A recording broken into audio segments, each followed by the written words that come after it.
Eh, Culpa mía, gente, dejé abierto el Twitch y al dejarlo abierto, una de las cosas que pasan es que si durante cierto tiempo vos no tenés o queda mucho rato, no es como el Zoom que se corta a los 40 minutos, pero tiene como una especie de tiempo también limitado que genera que bueno, que está, que no estamos.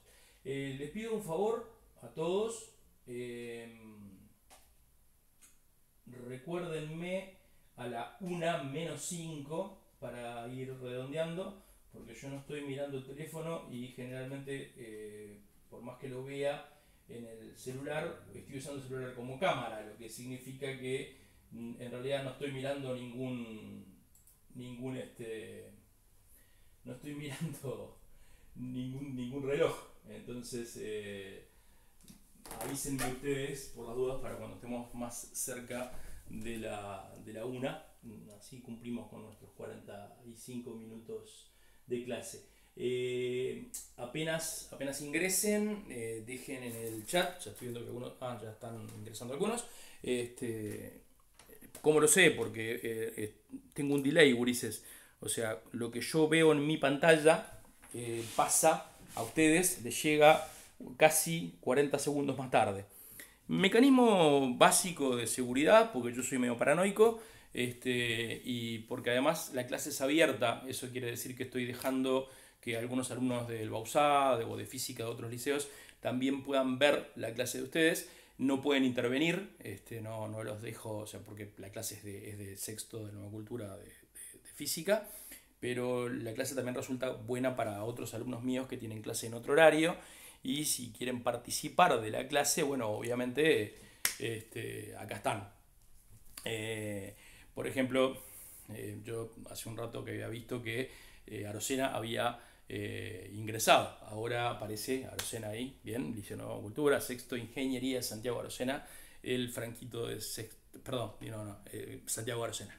Mi, mi, mi, mi, mi mejor alumno de sexto, mire lo que le digo, ya está, ya, con esto no le puedo decir más nada. ¿Qué le voy a decir? ¿Qué le voy a decir a Arocena? ¿Qué le voy a decir? Si el mundo fuera solo Arocenas, el mundo sería un lugar mejor. ¿Tá?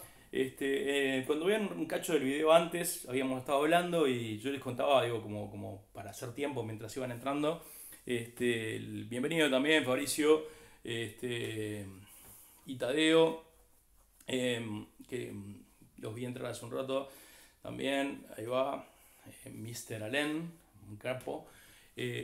La cosa, el Twitch tiene estas ventajas grandes, además de todo, de que podemos excedernos un poquito de los 40 minutos. O sea que, como les venía diciendo, avísenme cuando falten un poquito para la 1 para que yo los pueda redondear los temas y cortarlos. Les estaba hablando de lo complicado que es el virus en serio, de los 3 test que existen, solo uno, que es el más caro y no lo hacemos acá, lleva 4 horas, ahora se están haciendo con una especie de super robots que pueden hacer 2000 test por día, sale como 40 euros, acá debe salir 800, y es el único test que de verdad te dice si tenés el virus y todavía no desarrollaste los síntomas, si lo tenés y sos asintomático, en estos dos casos estás contagiando, es re jodido. Si ya lo pasaste y estás contagiando, o sea, estás curado, pero estás en la etapa en que todavía estás contagiando, o si ya lo tuviste y dejaste de contagiar y vos ni siquiera te habías dado cuenta que lo tuviste. Hacer esto con un examen de sangre demoraba como entre 4 y 6 horas y era carísimo. Ahora hay una especie de super robots, le llaman así super robots COVID, búsquenlos, están muy buenos para ver cómo laburan, sobre todo muchos de ustedes que están en la parte de medicina. Hola Sofía. Y bueno, está genial el bichar lo bueno y lo avanzado que vamos, por lo menos en el tema de la detección. Porque recién ahora, están diciendo algo que muchos científicos, divulgadores, físicos, gente como yo que es experta en trabajo con grandes poblaciones, acuérdense que yo además soy analista, y analista de mercados, o sea, analista de grandes poblaciones, y cuando uno trabaja con grandes números, como los economistas, como los físicos de partículas, tienen mucho en común, resulta que nos estábamos dando cuenta que los números que daba la prensa no tenían nada que ver con la realidad. Y es peor, porque ya los números no tienen nada que ver con la realidad y lo que los tipos decían no tiene nada que ver con la realidad. Entonces era muy complicado. Gurises, si alguien se agarra a esta peste, tiene un 20% de posibilidades de morirse. ¿Tá? No es un tema de lo que les estoy diciendo, es si se la agarran, si no se la agarran, zafan. Y si logran esconderse del virus que estaba tratando de encontrarnos, ya no es de Carmela que viene de Milán o que viene un chino, sino que ya el virus lo puedes tener en la taza de café que lavaste mal. No me queda más café. Bueno, entonces cuídate. Lavate bien las manos, desinfecta las cosas, salí con máscara. Lo decía en el video anterior, lo repito en este. Si yo tengo coronavirus y no tengo máscara y vos no tenés coronavirus y tenés máscara y yo toso, 80% de posibilidades de que vos te infectes, por más que vos tengas máscara. Pero si cambiamos, yo tengo máscara y vos no tenés máscara, yo tengo coronavirus, vos no tenés coronavirus, 5% de posibilidades de que te infectes. Lo estuve mirando recién para acumular los números. Lo estoy redondeando un poquito, pero andan ahí. Si los dos tenemos máscaras, el que tiene y el que no tiene, la capacidad de contagio en el medio es de un 1,5%. Baja muchísimo. Bueno, entonces vos decís, ¿cuál es el problema? El problema es otro. El problema es que te da una falsa sensación de seguridad. Primero, la máscara sola no sirve de nada porque los ojos, partículas que entran en los ojos también te contagian. En otro virus no pasaría nada, pero este es re contagioso. Sobre todo piensa en los estudiantes de medicina, por eso se trabaja siempre con protecciones oculares. Mi máscara es una máscara completa de plástico. Yo no voy a salir ni en dope sin lentes y con una máscara. Sería ridículo salir con una máscara y los ojos al aire libre, ¿sí? Analfapancho completo. Entonces, peor es salir sin nada, seguro, sin duda, sin dudarlo por un segundo. Bien, les decía, no es por darles pánico, pero es una falsa sensación de seguridad. Si vos reducís 100 veces tu posibilidad de ser contagiado, decís, pues estoy de fiesta. O sea, antes tenía el 100% de contagiarme, ahora tengo el 1%. Estoy bastante a salvo. No. El virus es como una metralleta que dispara 100.000 balas por minuto. Si vos estás protegido contra el 99% de las balas, igual te van a caer 1000 balazos. Y con uno, decíamos recién, es suficiente. Entonces, protegete todo lo que puedas, mantener la cuarentena y tratar de aguantar. Aparentemente, si tenemos mucha suerte, en 2-3 meses ya va a haber una vacuna. ¿Tá? Lo otro que quieren hacer, Don Asqueta, que no sé, debe ser de ascendencia nazi el tipo, debe haber trabajado en los campos de concentración de Auschwitz, sobre todo con esa cara que tiene. No, eso está mal, eso está mal. Alguien puede ser feo y tener razón. En este caso se está dando el caso al revés, ¿no? El tipo es feo y además no tiene razón. Gente, para conseguir inmunidad de rebaño, que es lo que el tipo quiere, tendríamos que infectarnos el 60% de la población y sobrevivir. Como la tasa de mortandad es del orden del 10 al 20 de los infectados, tendríamos que infectar al 80% del Uruguay, dejar morir al 20%, y ahí estaríamos inmunizados. Los que no tienen coronavirus tendrían una distancia física, odio la palabra distancia social, ya hay demasiada distancia social, ¿tá? Distancia física o sanitaria, si quieren llamarla distancia sanitaria, entre las personas contagiadas, las que son inmunes porque ya lo tuvieron y no se murieron, y las que nunca lo tuvieron. Pero ¿estás dispuesto a pagar ese precio? Yo voy a estar dispuesto a pagar ese precio cuando el señor Asqueta, su vieja y su familia se vayan a un hospital, se abracen con los contagiados, den positivo en el coronavirus, pasen la enfermedad y se curen y vuelvan a trabajar, cuando ellos lo hagan, yo voy a ir atrás y lo voy a hacer. ¿Tá? Yo doy clases hasta abajo de los árboles, como decía alguien hace un tiempo. Una cosa es quejarse porque las instalaciones de educación no están bien hechas o no son lo que tienen que hacer. Cosa que a nosotros en la nueva cultura no nos pasa porque tenemos zarpado laboratorio, estamos re bien, las instalaciones están fantásticas, los profesores son excelentes, los alumnos son geniales, pero en otros liceos no pasa así. Si hubiera un terremoto y no sé, y se cae la ciudad, yo juntaría a mis alumnos en una esquina, gurises, y con un cascote escribiría en las paredes para darles clase. Pero en una situación de catástrofe. Que quieran volver a juntar a los gurises en las clases, a 40 centímetros, en clase de 40 dentro, más chico que este cuarto, que tiene el tamaño de más o menos la mitad del laboratorio. ¿Tá? Bueno, eso es condenar a la gente a muerte. Eso es que no te importa tres pepinos la gente que está. Ni los maestros, ni los que limpian, ni los gurises, ni nada. ¿Tá? Parece que no entendieron o no leyeron las noticias o no quieren entender lo contagioso y lo jodido que es este virus. Todos, o casi todos, tenemos algún ahorro. Ustedes tienen algún manguito guardado dentro de un libro, ahí en cosas, guardado dentro de la media. Y es para una situación de emergencia porque estás ahorrando para comprarte algo, pero si en realidad lo necesitas, lo tenés. El país también tiene esos ahorros y este es el momento de usarlos. No son del Estado, son nuestros. Nosotros somos el Estado. ¿Tá? Si en este momento hay que empezar a ayudar a la gente más débil porque se está muriendo de hambre, porque no puede ni laburar ni nada, bueno, para eso juntamos esa guita. No para que se la gasten en otra cosa. Y no estoy hablando de política, estoy hablando simplemente de que quiero que entiendan lo grave que es la situación. Cuéntenme, ahora que estamos, y les di tiempo a entrar y que estamos acá. Práctico del electroscopio. ¿Pudieron terminarlo todo? Espero respuestas. Sí. ¿Me tranqué en qué? Ah, no, está bien, ¿sí?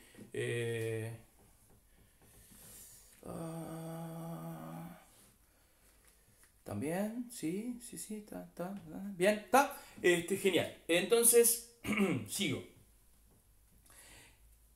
El siguiente, nuestro experimento se basó dentro de los márgenes de incertidumbre que podíamos manejar en igualar la segunda ley de Newton, ¿se acuerdan? Con la ley de Coulomb, que decía que la interacción en newtons dependía del valor de la carga, cuanto más carga, más interacción eléctrica, y cuanto más lejos estuvieran esas cargas, menor iba a ser al cuadrado, ¿no? la interacción. Teníamos la constante, que además de darle los valores correspondientes, también equilibraba las unidades y hacía que estas dos cosas pudiéramos tener un signo de es igual, o sea, no proporcional, sino que las unidades están da newtons de los dos lados. Lo que hicimos fue construir un pequeño electroscopio. Estoy repasando esto porque supongo que ya están en los informes y todo, así que voy rápido por eso. Le acercábamos algo cargado, en este caso habíamos cargado un globo, asumíamos que había cargas positivas, eso hacía que los electrones que estaban acá se fueran todos para acá y acá quedara positivo. Como las dos hojitas de aluminio del electroscopio son positivas y las cargas iguales se repelen, entonces íbamos a tener el hecho de que veíamos separarse las hojas de aluminio del electroscopio. Pregunto, así alguien puede contestarme, ¿por qué en este caso las cargas positivas acumularon los electrones arriba? ¿Por qué las cargas positivas no se repelieron y se fueron para abajo? A ver. Esto es como una especie de juego. Bueno, también está la aplicación, ¿no? Para hacer esto. Pero, a ver, ¿por qué las cargas positivas no se movieron? ¿Por qué las cargas positivas no se movieron? lo repito por segunda vez. Vi la primera vez acá, que me pusiste poder repetir, y después vi la segunda vez. Exacto, muy bien, Fabri, porque están en el núcleo y no se pueden mover. Las que se mueven son los electrones. Así que los electrones se fueron para arriba, acá quedaron menos electrones, y al quedar menos electrones, las cargas son positivas y se abrieron. Brillante. Lo que hicimos fue, primero teníamos la masa de la hoja de aluminio, obviamente, pudimos medir y ya hacer la segunda derivada de la distancia. En realidad no, perdón, ustedes no saben derivar. Hicimos primero la velocidad media y después la aceleración media de esto y conseguimos la fuerza que había eléctrica, que había sido necesaria, la interacción eléctrica, el valor en newtons, que había sido necesario para hacer ese movimiento. Como la única cosa que está ahí, tenemos interactuando es el globo cargado, entonces lo que sabemos es que esa interacción se debió a este valor de la carga, la constante que hace que esto tenga sentido, y por supuesto la distancia, el R, entre el globo y el electroscopio. Valor que también pudimos medir, porque se acuerdan que filmamos todo y dejamos todo eso puesto. Aún dentro de todas las incertidumbres y todo eso, había valores como el 9,9 por 10 a la 9 del valor de Newton cuadrado, Coulomb cuadrado, de todo perdón, Newton por metro cuadrado sobre Coulomb cuadrado, que vale la ecuación, la constante de Coulomb. Los valores de las cargas quedaban como Q al cuadrado, o sea, porque en realidad eran las mismas positivas y negativas, pero al cuadrado quedaban positivas, lo cual nos permitía, con la raíz cuadrada, saber el valor de la carga, y con el valor de la carga, sabiendo la cantidad de electrones que se mueven dentro del aluminio y dentro del cobre que formaba la parte que está acá, vamos a separar las cosas y vamos a decir entonces que esto que está acá en naranja es cobre, y que esto que vamos a poner acá en azul es aluminio. ¿Está? Viendo la cantidad de electrones que son capaces de saltar, no son los 13 electrones de aluminio, sino que habíamos dicho que eran entre 2 y 3, los electrones que se encargan de que el elemento conductor sea un conductor, se comporte como un conductor. Entonces podíamos saber más o menos con la carga del electrón y la aceleración y la masa del aluminio y un cálculo bastante bueno, bastante aproximado en órdenes de magnitud. Las incertidumbres son muy grandes, los números son enormes. Yo les contaba hoy que hay como una especie de hermandad en los grandes números. Si bien los grandes números de un físico de partícula no pueden compararse con los grandes números que puede investigar alguien como yo, que es analista en mercados, ¿no? O sea, que es mi otra profesión, mi otro título de la URT. Entonces, claro, obviamente los grandes números tienden a comportarse igual. Eso hizo que un flaco llamado Isaac Asimov, del libro del universo que les hice tener en cuarto y que ahora está en PDF, escribiera una saga de novelas enorme, fantástica, recomendable para este momento de cuarentena, que se llama Fundación, que es brillante, ¿está? Porque el tipo se da cuenta en un momento que la humanidad creció tanto en números que puede empezar a predecir lo que va a pasar. Vos no podés predecir lo que va a ser un individuo, pero sí podés predecir lo que van a ser 100.000 millones de individuos. Y se llama psicohistoria, esa ciencia que se inventó Asimov, y eso hace que se pueda planificar y ordenar el futuro de la humanidad para que tenga realmente un futuro mejor. Solo era una recomendación, digo, como siempre, porque igual estamos repasando datos y eso. Nuestro segundo experimento, que no lo pudimos hacer lamentablemente porque nos quedamos aislados, tenía que ver con globos, ¿se acuerdan? Con globos de metal y con globos de látex. Y es una lástima que no lo hayamos podido hacer. Digo, yo les voy a dar parte del resultado, no les voy a dar toda la solución. Habíamos visto que si los globos de metal, uno se cargaba, por ejemplo, vamos a suponer que tengo un globo de metal que es rojo, lleno de helio, con el helio del laboratorio, el globo está paradito, ¿tá? Y después tengo otro globo de metal, ¿tá? También con helio, y si los globos tenían diferente carga, o sea, porque son conductores, entonces si yo cargaba este globo y este globo era positivo y este globo era negativo, se iban a atraer. Grandes chances de que al tocarse se equilibraran las cargas y probablemente se separaran. Hay videos de eso en el Classroom del experimento del año pasado. No se preocupen, les prometo que lo vamos a hacer porque es divertido y después también es divertido después que usamos el globo soltarlo y ver hasta dónde llega antes de reventar. Pero esto es en el caso de globos metálicos. Uno espera que se comporten así porque son conductores. El problema aparece acá. Esperen que voy a usar verde y violeta. Tengo globos de látex, también rellenos de helio.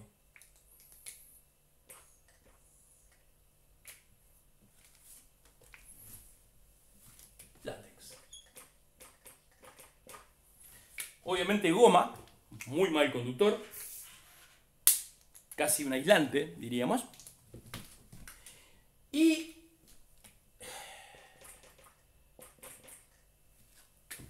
por estática cargo uno de los globos. Ahora, como los electrones acá se podían mover, porque eran metálicos, porque los globos eran conductores, entonces yo sabía que los electrones, que los habíamos puesto en nada, habíamos puesto en negro, que los electrones, por ejemplo, si el globo era positivo, todos los electrones del globo se iban a venir para acá y todos los positivos del globo se iban a venir para acá y los dos globos se iban a terminar juntando.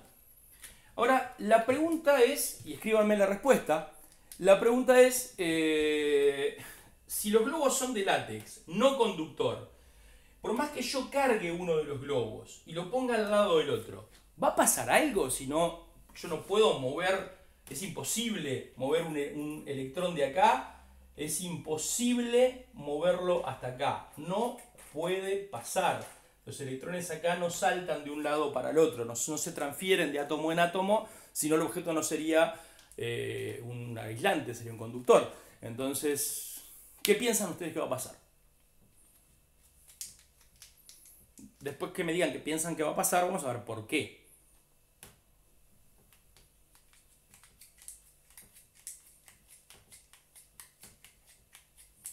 Bien.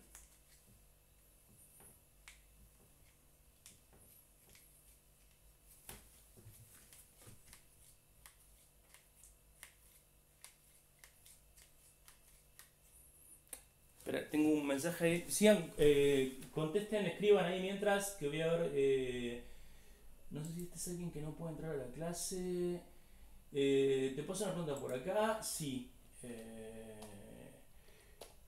Muy rápido. Vamos a ponerlo.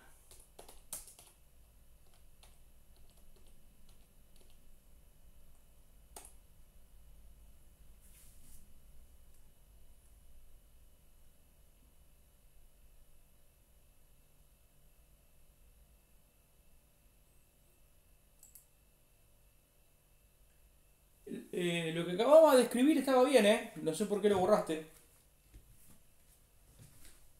Bueno, te repito la pregunta. Dos globos metálicos inflados con helio. Cargo uno. Obviamente le saco electrones. Al sacarle electrones a este globo queda positivo. Este no le hice nada. Los dos globos están atados a la mesa flotando libremente.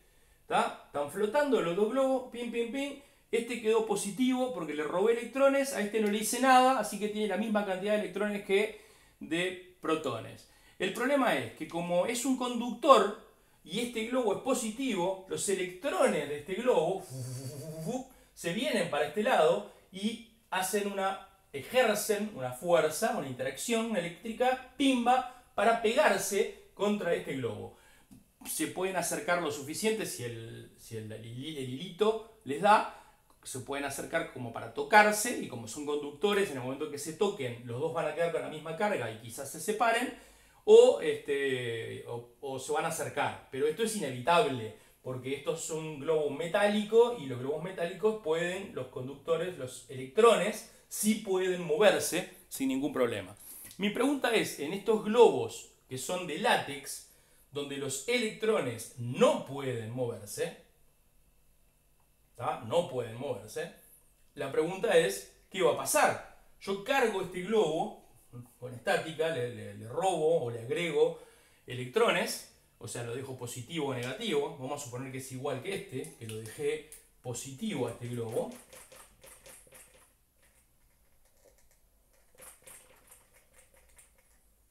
El globo ahora este es positivo. ¿Está? Pero es látex, es no conductor. Tiene helio. Y este otro globito, pobrecito, está ahí y nadie lo tocó. Están a la misma distancia. Y entonces mi pregunta es precisamente, ¿qué piensan ustedes que va a pasar?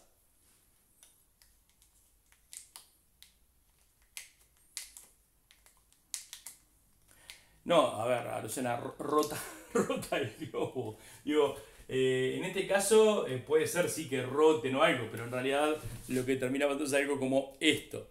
Digo, ¿por qué rotaría el globo? Digo, salvo que el hilito que le hayas puesto esté trenzado y se esté destrenzando. Vamos a suponer que, y esto se puede probar, digo, que llegó un momento en que la tensión del hilo le da cierta estabilidad, y si no hay una corriente de aire fuerte, cerramos todo, el laboratorio siempre está cerrado, tiene aire acondicionado prendido, estamos lejos del aire, entonces no tenemos problema, los globos están quietos, solo que cargamos uno. Entonces mi pregunta es, el que no es conductor no se va a poder mover, se va a quedar en el lugar. Yo lo dije primero, muy bien. Acá queda en el chat quién contestó primero, así que no hay ninguna duda. No. ¿Saben que no? ¿Saben que no?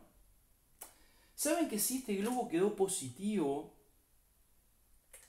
este globo va a tener una reacción muy extraña? Y es que se va a acercar. Y va a pasar esto de una manera en la que tienen que pensar adentro del átomo. Lo más interesante es que este razonamiento con el que podemos discernir cómo se comporta la física atómica en este nivel, que todavía no es el nivel de las partículas completamente subatómicas, sino que es el nivel del átomo. Ustedes saben, porque lo saben de química, porque han visto los niveles de valencia, los niveles de energía de los electrones y todo eso, lo han visto, lo conocen, lo saben, ¿tá?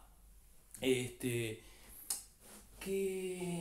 el átomo está formado, sí es cierto, por protones, también por neutrones, en el caso de que tenga más de un protón, o incluso teniendo un protón puede ser un isótopo.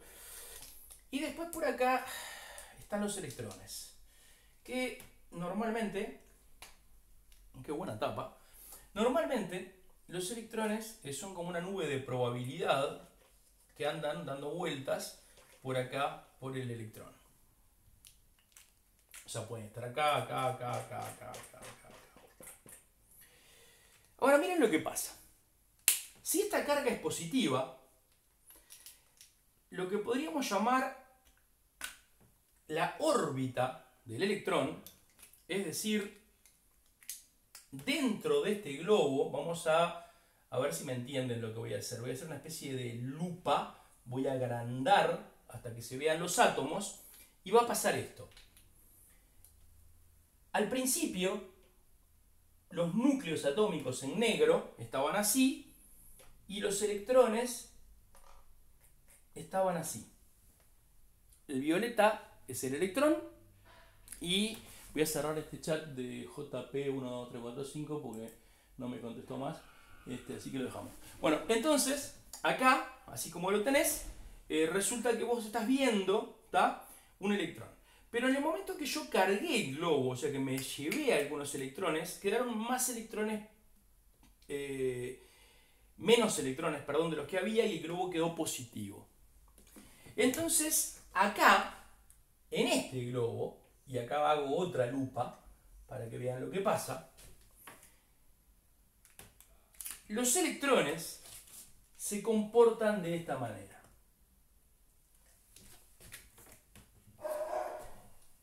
están más tiempo de este lado y menos tiempo de este lado. ¿Por qué? Porque hay algo que los atrae hacia este lado.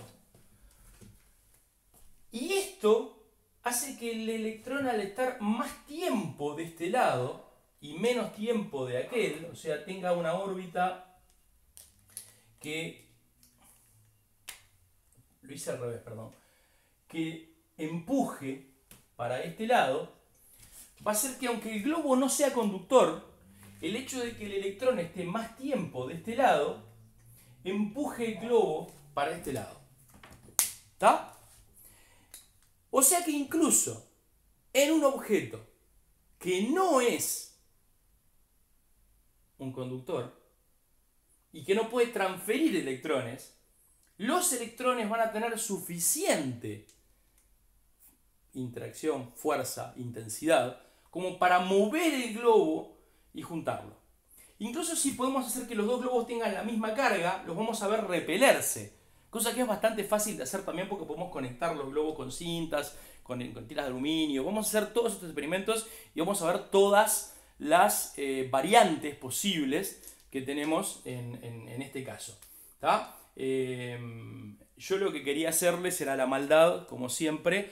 Me están llamando por teléfono un número, rechazar. Yo lo que quería hacer, como siempre, es tener la maldad de, obviamente,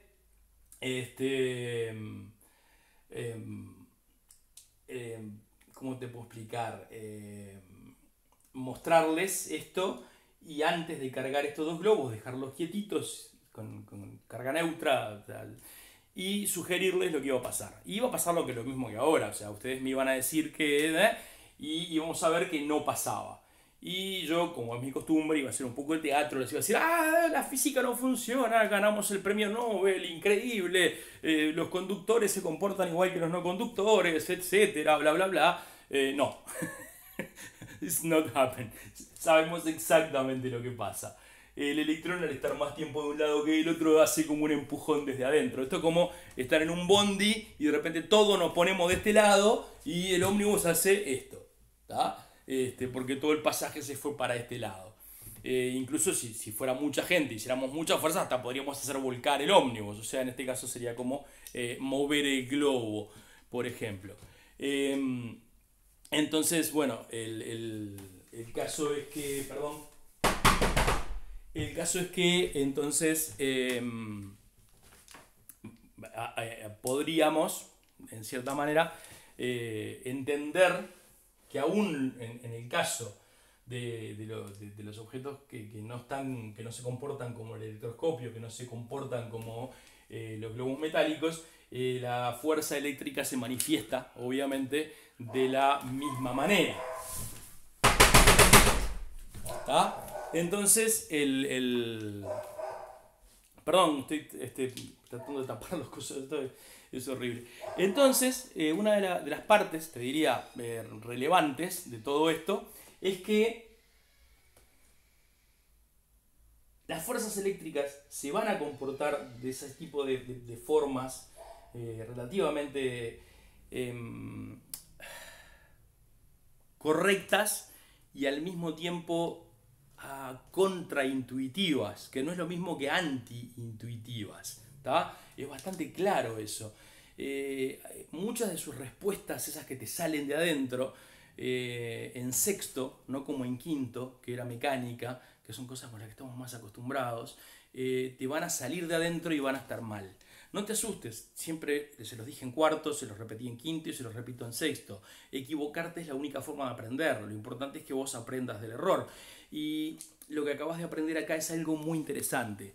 Toda esta primera tanda de 2-3 clases que hemos tenido hasta ahora son porque yo quería demostrarte que los electrones existen, que son partículas reales, que hay densidad, que hay masa, que tienen todas sus cosas en línea, en orden, en funcionamiento, y que hay leyes o si quieren modelos que se siguen y que van a ser de comportamiento con respecto a la cantidad de eso. Eso nos permite que acá haya una cierta cantidad de electrones, que los electrones se puedan mover en los conductores eléctricos, y en algo como el látex los conductores, curiosamente, a pesar de no poder saltar de un átomo a otro, sí van a poder empujar, porque aunque no puedan saltarse y salir del núcleo, sí van a poder moverse para el otro lado. Es decir, los electrones, que durante mucho tiempo nadie tenía idea de lo que era esto, la electricidad, pensaban que era una especie de flujo misterioso. Se llama electricidad por la palabra electras, que significa ámbar, que es un color amarillento. El ámbar es esa cosa de los árboles que gotea, que parece como un plástico. Fue nuestro primer acercamiento a algo parecido a un polímero. Se usaba como joya. Lo vieron en Parque Jurásico, porque el ámbar, que es la savia esa del árbol que salía y se goteaba y quedaba ahí, se agarraba el insecto, ¿se acuerdan? Y quedaba metido ahí adentro. Bueno, eso es el ámbar. Ese es el color ámbar. Y entonces, ¿por qué la electricidad se llama ámbar en griego? Electros.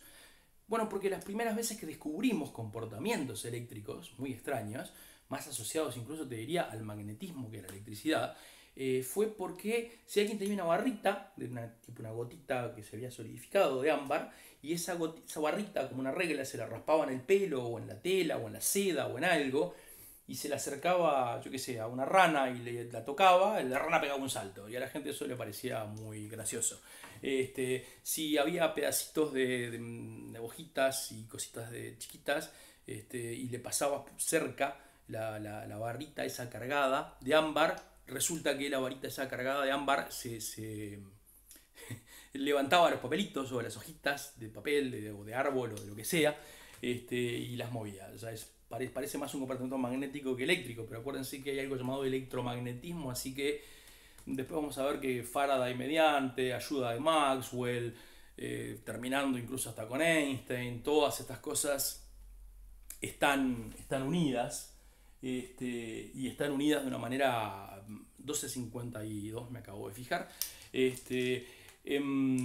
Acuérdense que estoy en el futuro. Y el resultado es que nadie sabía en realidad por qué pasaba esto. Incluso llegaron a pensar que la electricidad y el magnetismo eran fenómenos completamente distintos. O sea, tengo una piedra que obtengo en unos lugares que llamaban magnesia y no sé cuánto, entonces esas piedras tenían fenómenos que podían mover otros objetos metálicos, ferromagnéticos básicamente, y entonces los podían como imantar. Después vamos a hablar un poco de eso, pero nadie pensaba que había una relación entre la electricidad y el magnetismo, eran dos cosas distintas. En aquel momento se le llamaban fuerzas, y a la fuerza eléctrica y los fenómenos eléctricos eran fenómenos eléctricos, y los fenómenos magnéticos que involucraban imanes y magnetos eran otro tipo de fenómenos. Y vamos a ver después cómo eso se unió. Ahora les toca a ustedes. Respóndanme. ¿Lograron bajar el libro de física conceptual de Hewitt, de experimental? Sí, no, tal vez. ¿Se acordaron? ¿No se acordaron? Tenemos tiempo igual, pero quiero saber si lo bajaron. Bien, bien. Bien. Bien. Sí, ahora son las 12:55 en tu reloj, en el mío son 12:57. Eligieron los experimentos que van a analizar. Para eso hay que leer una parte del libro, aunque sea la parte donde dice electricidad estática, por lo menos. ¿Tá? No, me imaginé. Bien, ya haber bajado el libro haber bajado el libro es un punto a favor. Bueno, clase que viene. Ya me tienen que haber mandado en el Classroom el informe del electroscopio. Si es obligatorio usar el editor de ecuaciones cuando tengamos clase, o si no lo voy a hacer con captura de pantalla. Les voy a dar algunas clases de manejo del editor de ecuaciones, y les voy a enseñar cómo trabajar con el Excel para formar macros, cómo hacer, y se los voy a mandar para que ustedes los puedan descargar, para que solo cambiando datos se te formen y te haga toda la parte de las gráficas y de las cosas. Hay programas para eso, hay un programa hermosísimo que se llama Logger Pro, hay una variante, creo que es libre, del Logger Pro. Tengo que investigar eso porque me he aficionado tanto a mi versión pirateada que ahora no me acuerdo si hay versiones libres, pero debe haber, y si no hay otras parecidas que hacen más o menos lo mismo. que trabajan con interfaces directamente en los experimentos, se les puede conectar cosas como las fotopuertas y cosas así. Nosotros no tenemos todas esas cosas, ningún laboratorio. Les digo, yo que conozco varios liceos, el mejor laboratorio de liceo privado que hay, que yo conozco, está en la Nueva Cultura, por bastante lejos, en cuanto a la cantidad de cosas que tenemos para trabajar. Entonces, bueno, no, obviamente, el laboratorio de Liaba, el laboratorio de Bausadio, son laboratorios que tienen 100 años además y tienen miles de cosas. Ahí no estamos hablando de cómo competir. Aunque le he pasado algunos piques al laboratorio de Liaba que han agarrado como el uso de usar picanas y cosas así como fuentes de alta tensión, que eso está bueno para hacer algunos experimentos de campo eléctrico como los que les mostré en el video que les pasaba y que íbamos a hacer. ¿Tá? Bueno, gente, nos vemos. Por favor, no lo suben en la página principal del Classroom. Lo había visto hace un rato la pregunta y eso. El experimento que tienen que elegir del libro de Hewitt es un experimento que tenga que ver con electricidad, sobre todo en la parte que estamos ahora, de electrostática, de electricidad, de ley de Coulomb, de si quieren pueden arrancar con alguna, si hay alguna que entiendan ahí de campo eléctrico. Vayan al laboratorio del FET, al laboratorio virtual. La próxima clase voy a tratar de hacer algo virtual con ustedes en la parte del laboratorio del FET con captura de pantalla. Vamos a movernos un poco más en eso, porque ahora llegó el momento de ver cómo estas fuerzas se manifiestan en algo que se pensaba que eran líneas de flujo o líneas de fuerza, que después terminaron siendo algo llamado líneas de campo y después terminaron siendo un campo. La palabra campo en física no tiene el mismo sentido como pasa con muchísimas palabras o muchísimas abreviaturas o muchísimas constantes, y eso pasa mucho en física. Por eso requiere práctica. Pero vamos empezando y está bien. Bueno, gurises, los extraño, los quiero, cuídense, no es joda, todo lo que les dije de la enfermedad no es joda. Por suerte el Twitch nos permite extendernos un poquito más en el tiempo. En mi reloj en este momento son las 12:58, así que para ustedes pueden estar obviamente desfasados conmigo. Yo estoy un poco en el futuro y a la 1 terminamos. Así que antes de terminar, va lo de siempre. Cuídense. No quiero que ninguno de ustedes se me vaya a morir, así que por favor usen máscara todos. Si ves a alguien sin máscara, no le pegues, pero alejate todo lo que puedas. Si por usar máscara alguien te llama ridículo, sé pacifista, pero pensá que ese pobre pibe está poniéndose muy en riesgo a él y a toda su familia, lo que significa ser un mal ser humano, ¿no? Es por definición. No me quiero yo ni quiero a los demás, soy mala gente, ¿tá? Y una parte importante de tu educación es que además de ser un tipo que pueda interpretar la realidad, la física, que no te comas la pastilla ni vivas adentro del tupper como Carmela, ni todo eso, Carmela tuvo, no Carmela la de Quinto, seas además de todo una persona con buenos valores morales, alguien que quiere hacer todos los días algo bueno por alguien más aunque no lo conozca, alguien que todos los días se levanta y quiere aprender algo nuevo, algo que ayer no sabía. Eso, las pelirrojas y el vino son las cosas que hacen que uno quiera estar vivo. Pueden cambiar las pelirrojas y el vino por cualquier otra cosa que les guste. 03. Los quiero mucho. Nos vemos. Fin de la transmisión. Pastrana out.